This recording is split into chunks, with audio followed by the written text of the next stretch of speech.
That's the good news. Now the second hat. I want to tell you very briefly in the time that I'm allotted here about an issue that most of you probably don't have the foggiest idea about, but that is imminent and that could have more long-lasting, far-reaching, negative environmental impacts than anything else on the table. There is this trade treaty called the Transpacific Partnership, which is being negotiated between the United States and 11 other countries, mostly from the Pacific Rim. Anybody familiar with NAFTA? Yes. I see a lot of people in here who are the age group where they can remember NAFTA. This is NAFTA on steroids. All right? It covers about 40% of the world economy. It's being negotiated in secret. There are 600 designated advisors.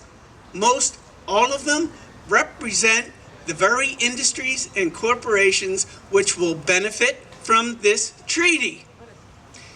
It is so secretive, the negotiations, that your members of Congress can't even see the negotiating text. Yet, these corporate hacks that are writing the damn thing see it every day. Well, that's bad enough, okay? That's coming to fruition. There are 29 chapters, only 5 of them deal with trade. So Lance, how does this affect the environment? Why should I be concerned at a fracking rally about the Transpacific Partnership? Well, there's a mechanism that Congress uses, and I don't want to get too deep in the weeds here, but it's important. There's a mechanism that they use to deal with unsavory legislation. It's called Fast Track Authority, and it's exactly what it sounds like. What it means is this.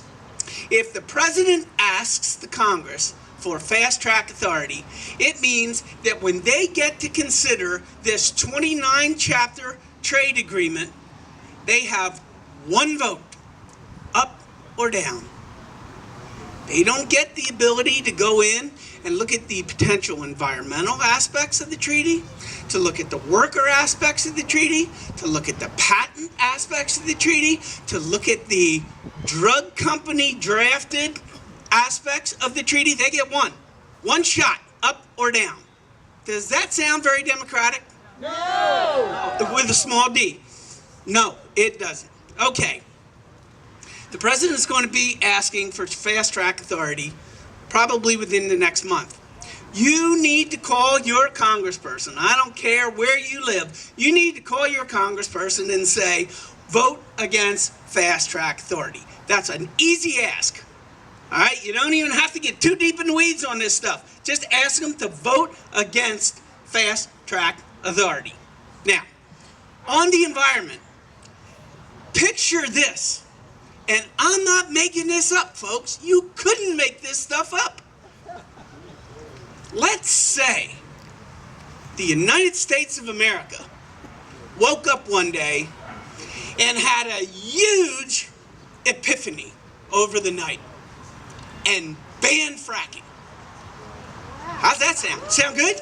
Ah, sounds pretty good, right? Good. Okay.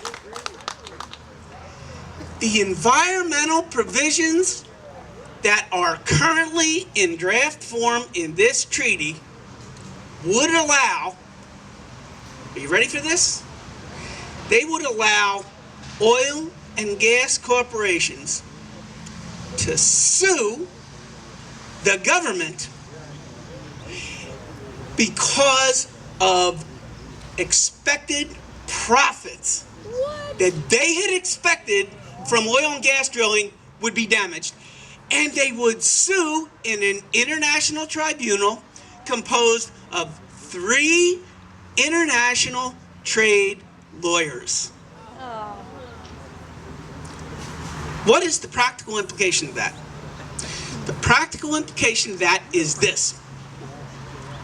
Corporations, based on expected profit, can overturn national sovereignty, state sovereignty, provincial sovereignty, local sovereignty, they can basically circumvent the ban that the United States just had an epiphany on. Can you believe this? Yes. Can you believe this? Yeah.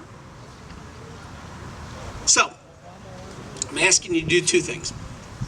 I ask you to do three.